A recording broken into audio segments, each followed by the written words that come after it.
Haitian journey to Texas border starts in South America. Robin's exile downed a traditional meal of plantains and chicken at a restaurant run by Haitian immigrants, just a short walk from the walled border with the United States. He arrived the night before and went there seeking advice. Should he try to get to the US or was it better to settle in Mexico? Messages on WhatsApp and Facebook and YouTube videos from Haitian migrants warned him to avoid crossing in Del Rio, Texas, where thousands of Haitians have converged recently. It was no longer the easy place to cross that it was just a few weeks ago. Discussion Monday at the Tijuana restaurant offered a snapshot of Haitians' diaspora in the Western Hemisphere that picked up steam in 2016 and has shown little sign of easing, demonstrated most recently by the more than 14,000 mostly Haitian migrants assembled around a bridge in Del Rio, a town of only 35,000 people. Of the roughly 1.8 million Haitians living outside their homeland, the United States is home to the largest Haitian immigrant population in the world, numbering 705,000 people from the Western Hemisphere's poorest country. Significant numbers also live in Latin American countries like Chile, which is home to an estimated 69,000 Haitians, according to the Migration Policy Institute. Nearly all Haitians reach the U.S. border on a well-worn route, fly to Brazil, Chile, or elsewhere in South America. If jobs dry up, slowly move through Central America and Mexico by bus and on foot to wait, perhaps years, in northern border cities like Tijuana for the right time to enter the United States and claim asylum. It is a population that relies little on smugglers and instead moves based on shared experience and information exchanged between the tight-knit community, often via WhatsApp or Facebook, about where it is safest, where jobs are most plentiful and where it is easiest to enter a country. Earlier this year, large numbers showed up in Ciudad Juarez, Mexico, to cross into El Paso, Texas. Haitians shifted over the summer to Ciudad Acuña, Mexico, across from Del Rio.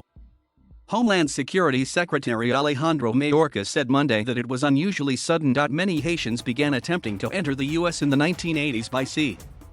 Most of them were cut off by the Coast Guard and perhaps given a cursory screening for asylum eligibility, said David Fitzgerald, a sociology professor at the University of California, San Diego, and an asylum expert. In 1994, Haitians were intercepted and screened by U.S. authorities on a rented Ukrainian ship and a U.S. Navy hospital ship parked in Kingston, Jamaica. Attempts by sea waned after a Supreme Court decision allowing forced repatriations without refugee protections. Tens of thousands of Haitians fled after a devastating earthquake in 2010 to settle in South America. After jobs dried up from the Summer Olympics in Rio de Janeiro in 2016, many came to Tijuana. President Barack Obama initially allowed them in the U.S. on humanitarian grounds but abruptly began flying them back to Haiti, leaving many stranded on the Mexican border. Since then, Haitian restaurants and other businesses have sprouted in Tijuana. Haitians have found work at border factories built for U.S. exports and at car washes. One hardscrabble neighborhood is now known as Little Haiti because so many settled there. Many Haitians have established at least temporary legal status in Mexico, Brazil, and elsewhere. Some have spouses or children from their adopted countries.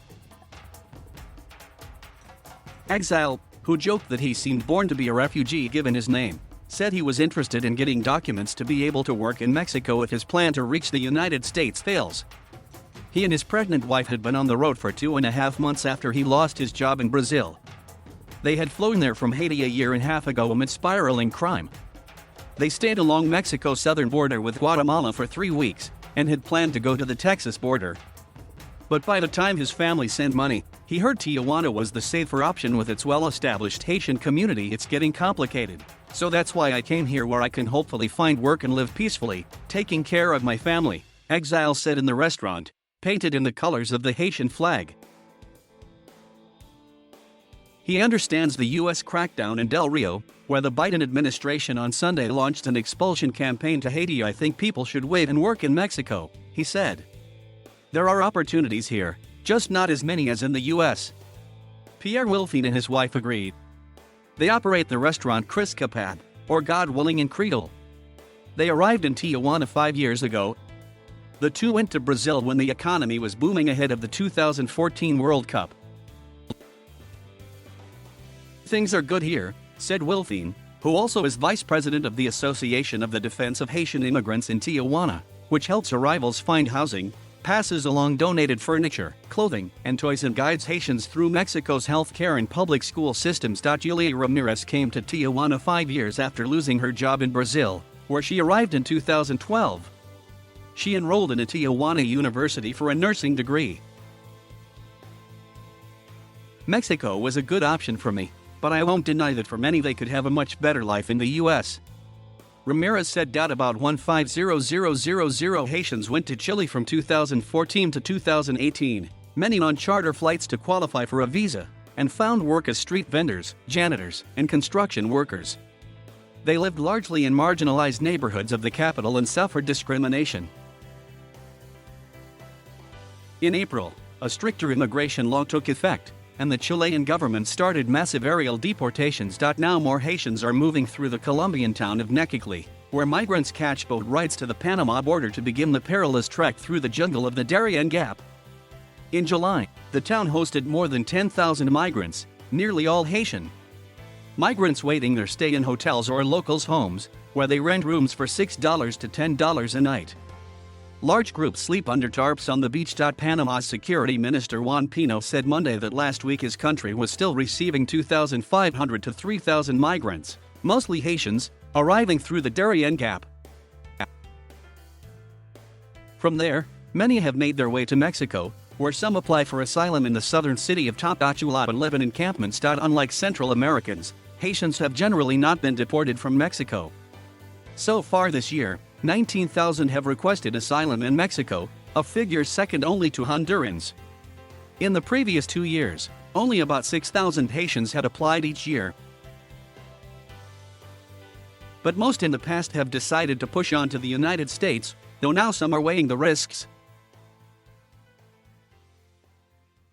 Thank you for watching. Please subscribe.